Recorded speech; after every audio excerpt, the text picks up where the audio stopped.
Hello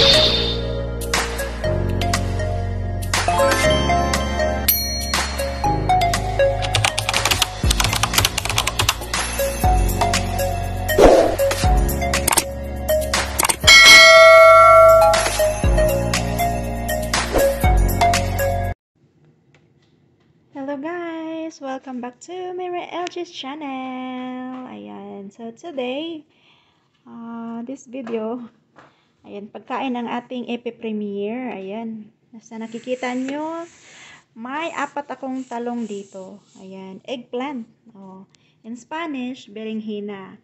Pumunta po ako doon sa, sa Asian store. Oh, so, nakabili ako ng eggplant na kagaya sa atin. Ayun. Kasi ang eggplant nila dito guys, ano siya, matambok na makapal. Yung eggplant natin is, ano lang siya, mahaba, mahaba. Sana all may talong. Talong. So, gagawa po tayo ng tortang talong. Paborito po to ni Habi.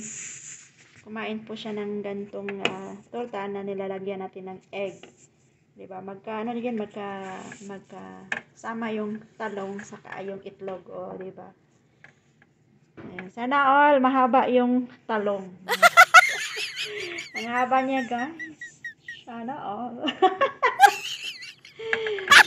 Ayun, sa mga nakarelate dyan, bahala kayo sa buhay niyo. So since wala po tayong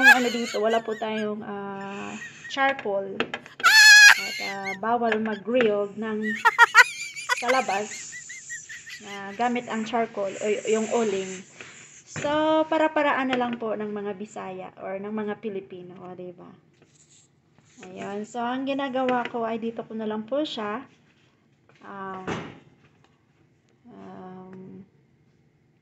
ginigrill or sinugba talaga.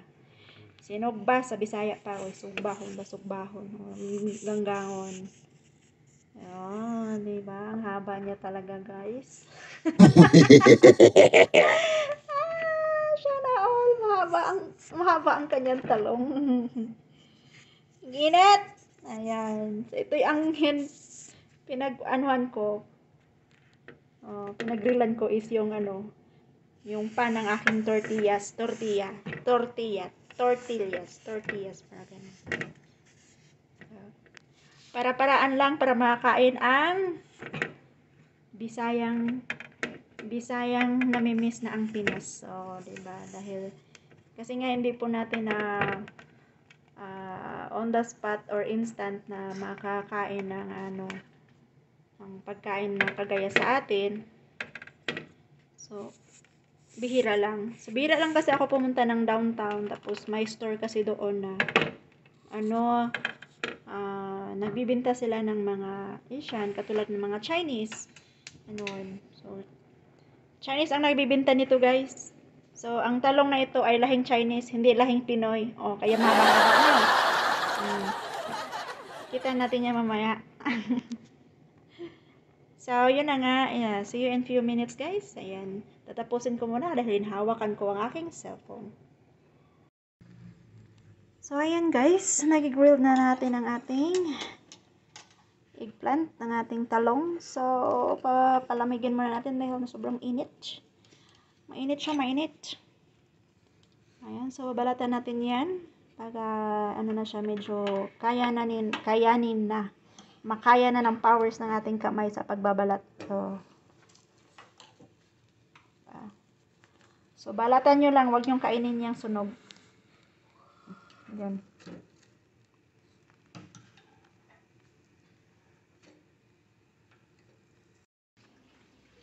So ayan guys, nabalatan na natin ang ating talong. Ayan, ang ating eggplant. In Spanish, berenjena. Yeah, we peeled it already. We take off the burn part of the skin. Yan. And of course, pag gumagawa tayo ng torta, kailangan hindi mawawala ang itlog. Yan. Ganun lang kasimple guys. Madali lang po gumawa ng tortang talong. Favorite ko to sa amin. Sa probinsya. So, lagyan mo lang siya ng asin. Ayan, asin lang naman na. Kakapit na yan ang lasa na yan. Ayan. Kasi mas mabango ang mas mabango ang egg, ang talong kung naka-grill. Mabango siya. Nakaubos ng isang kalderong kanin. So, ayan. Mix it properly, the egg. And, ang gagawin natin dito, guys, is i-flatten natin. I-flatten natin ang ating talong. Ayan. I-flatten natin siya.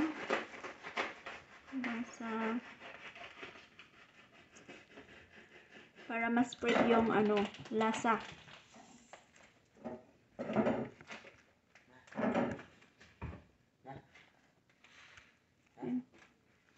So, yun. Okay na yan.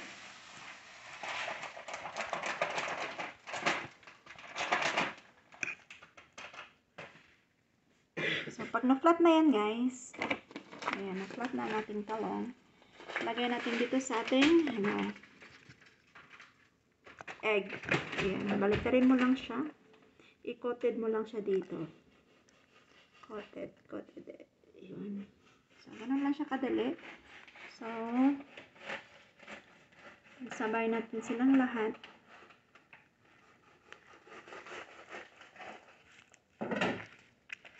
I-flatten natin. Medyo matigas siya.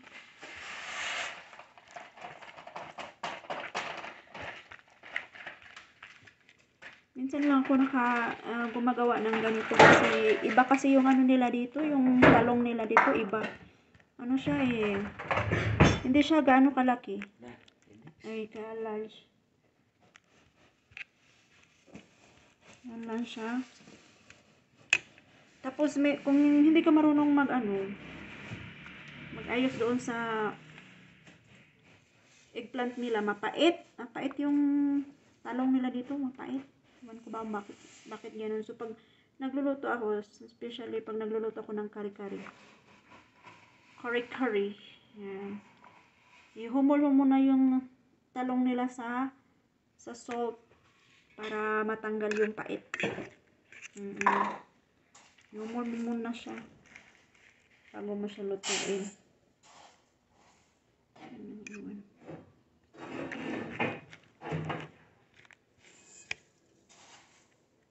Kahapon, nakabili ako ng talbos ng kamuti. Ayun. Tinira ko talaga agad. Pagdating sa bahay, tinira ko kagad. Ginawa ko siya pang hapunan. Ayan, diba? So, hapunan tayo ng kagabi. Puro gulay. Tapos okra. May okra naman dito, kaya lang pili-pili yung lugar kung saan yung nagbibenta ng mga ganong gulay. Yung okra. Hindi siya everywhere. Ayan. So, i-coated lang natin yan dito lahat. I-coated na tong iba. At, magpapainit lang na tayo ng ating kawali at ipiprito natin. So, masarap na ang ating lunch for today. Ito lang na.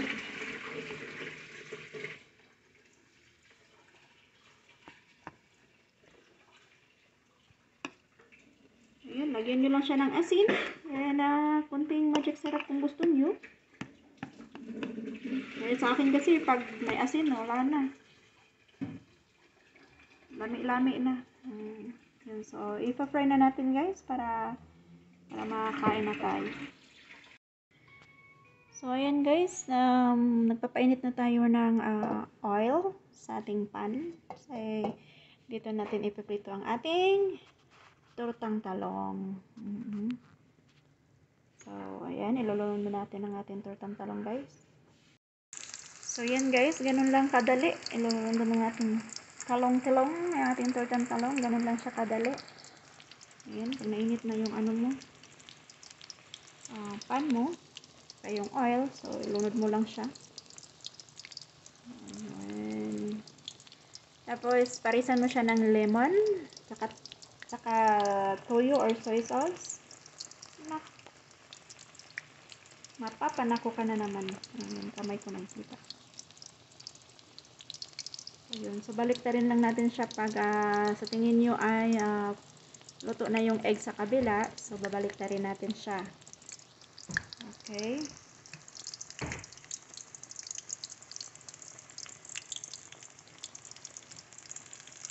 Ayan. Pwede nyo na siya kamayin, guys.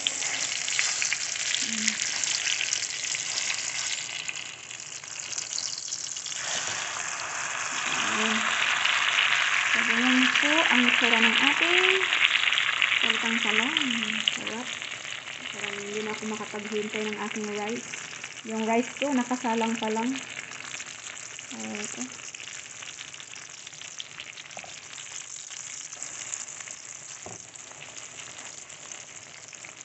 Ayan, pero mas gusto ko pa siyang maging brownish.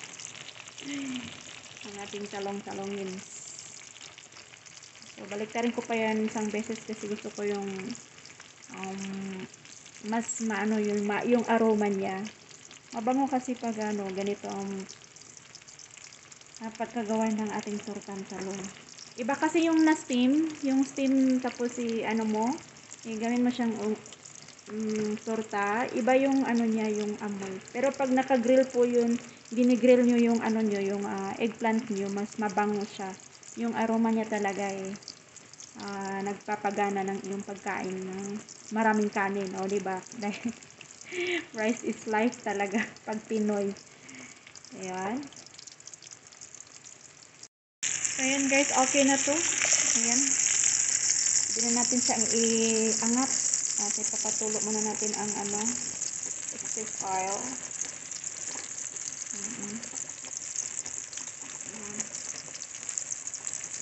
At isunod natin ang ating second round na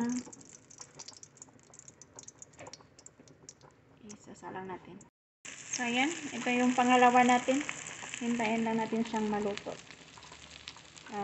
Back side by side. Back to back pala. Ganon. So, ganon lang po kasimple magluto ng ating tortang talong. So, ayan guys, ang ating finished product ng ating tortang talong. Ayan. Pwede na tayong kumain.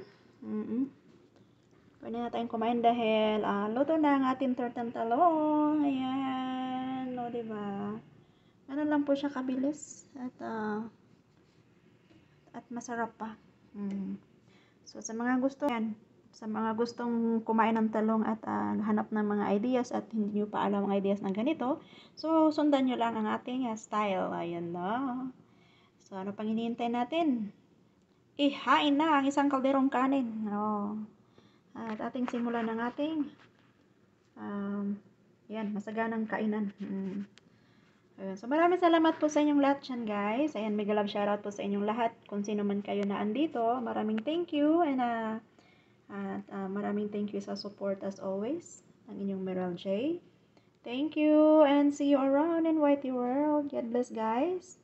And enjoy while we are in the Whitey World. So, abangan nyo pa ang ating mga next videos. Medyo busy si Meryl J, pero okay lang. Kakayanin natin. So, ayan. Maraming salamat. Adios, amigas, amigos. Bye!